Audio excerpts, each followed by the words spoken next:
السلام عليكم ورحمة الله تعالى وبركاته. كدايرين عزيزاتي؟ لاباس عليكم؟ نتمنى تكونوا في احسن الاحوال ان شاء الله. واليوم مع فيديو جديد، فيديو القندورات المغربيه والفراشات المغربيه اللي كلشي كتعجبو الفصاله ديالها، الشكل في اللبسه ديالها. كنتمنى عزيزاتي الفيديو ينال الاعجاب ديالكم وتستافدوا منه.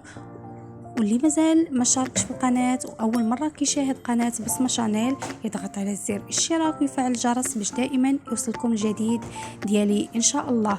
ما تنسونيش حبيباتي بالضغط على زر لايك وبالتعليقات التي كتحفزني دائما بالبحث على كل ما هو جديد في عالم الازياء والموضه. فرجه ممتعه للجميع واستودعكم الله.